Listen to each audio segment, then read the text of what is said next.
Everyone thinks the fight starts when the bell rings. My name is Adrian, owner of AC Sports Management, and I've been representing professional athletes for 5 years now. The grind never stops. Sleep is scarce. I never clock out. I'm always working. I'm always grinding. I think that's why I've gotten so far so fast.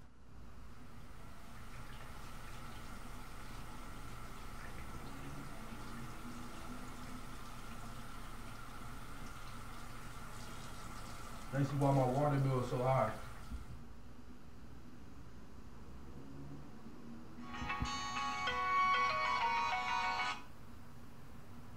Jess, how you doing? What's going on, Adrian? You know, I'm alright. How are you? I'm good, thank you. Oscar called me yesterday. Is it honestly too difficult to find him somebody in 118? Like, is it just not gonna happen, or is it just exceeding the budget? Well, it's actually exceeding the budget, to be honest. As long as their knockouts are not high, I'm not looking for someone with more than If they got more than 4 or 5 knockouts, I'm not interested. I know he's a small guy, but if you have to go up in weight, that's fine. But I don't want him to sit out this month. I'll see you probably in January after that. Sounds good. All right, Jess. Thank you. Good. Bye. The guys he's naming, they're well-known local guys. They have great amateur records. So for me to take a fight, with my guy being a top guy and this guy being a top amateur, it doesn't make sense to have that fight early. But from his standpoint, he's trying to make money. The more people that come out, the more fighters that have a name, the better he sells. But from my standpoint, I'm looking for what's best for my guys fight long term. So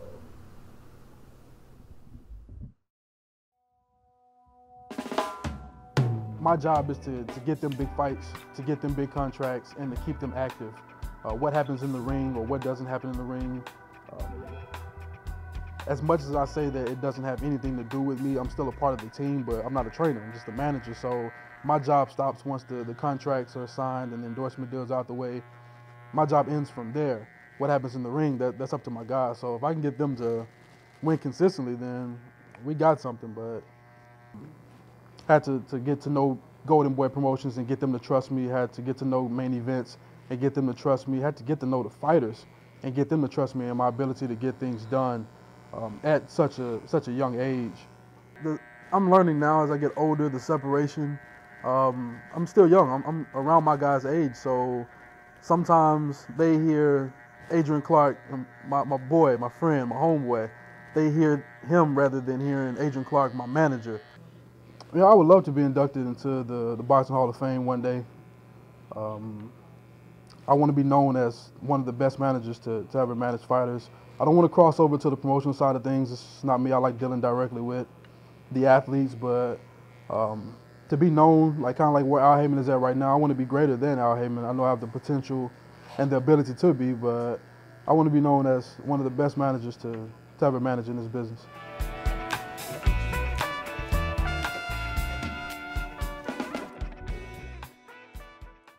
I met Adrian, I got a phone call from him. He met this guy, Lou, who's a manager who works for Top Rank.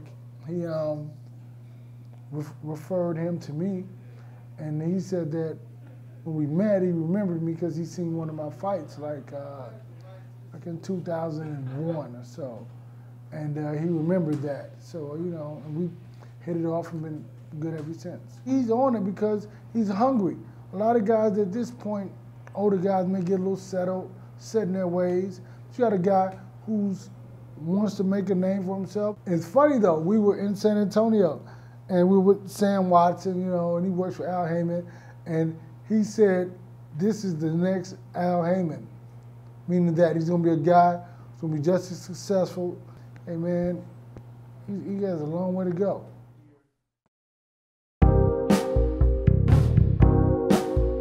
It's really unique that we all kind of started our careers at the same time, and then we're watching each other grow, and I think that's the cool thing about it. Yeah, I think it's great for the city of Dallas, you know, to have a manager like him, and with him, he get to find a lot of these unseen talents because he goes to these local gyms and he discovers these talented Dallas boxers.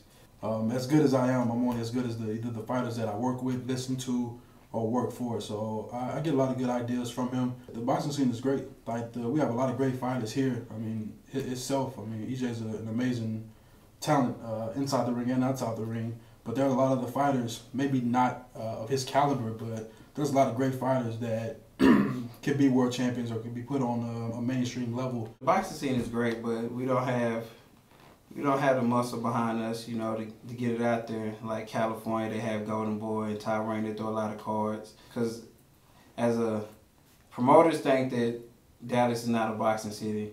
He opens up the door for everyone. The city is literally like on his back. The more recognition he gets, the bigger fights he gets, the more people actually look at Dallas and say, you know what, we need to go there to make fights or try to make fights happen. Sounds like a lot of pressure. No, it's not a lot of pressure, you know. I welcome the pressure. I don't see it as pressure at all. I mean, it's a great thing that you know, I had a city on my back. That means I'm doing something right. He's been cool thus far. I had to. In my prime, he couldn't beat me. Even though I mean he went to the Olympics or whatever.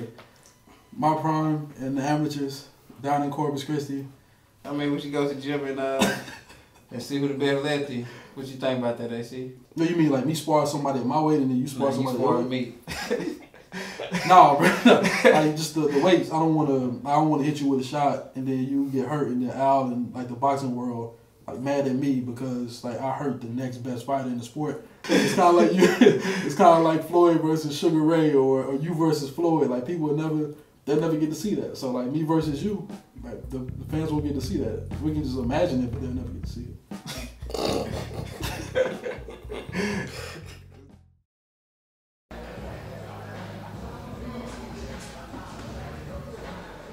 You know, I don't talk much. I basically let my skills and my hands, you know, do the talking for me.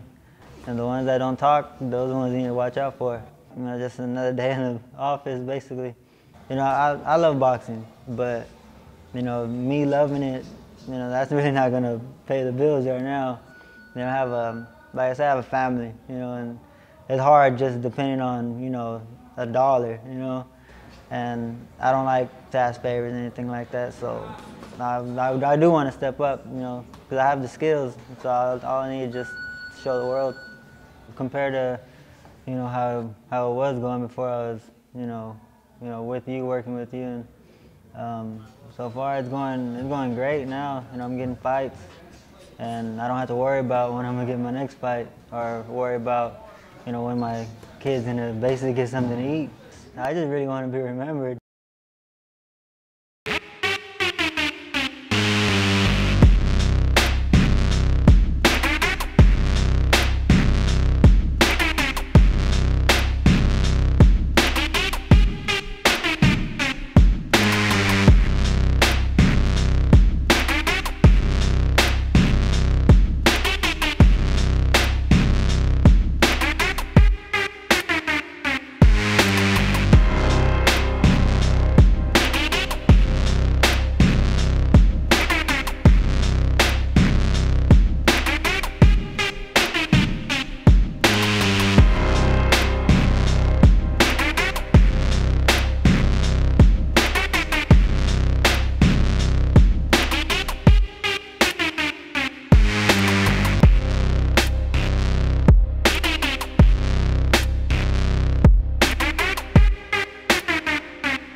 fight fans for Ray Jimenez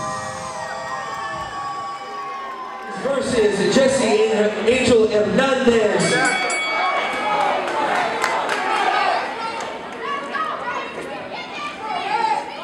At the opening bell, my job stops. I used to fight before, and before my fights, I would pace back and forth before I walked out. So like now it's a personal relationship with these guys, bro. So it's difficult on me to sit ringside calmly and watch the guys that I'm friends with, that I'm damn near family with, either get punched in the face or whatever it may be. It's a little nerve-wracking for me, plus I know what's at stake. And so that's why I stand so far back.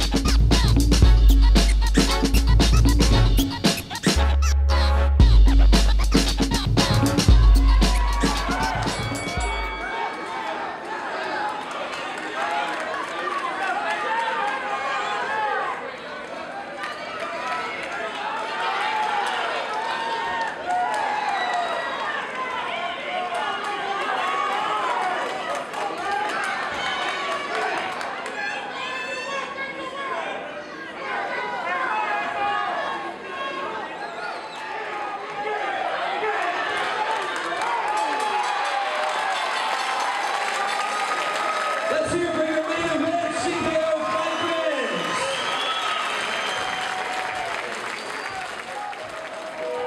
And your winner, by split decision, Ray Jimenez.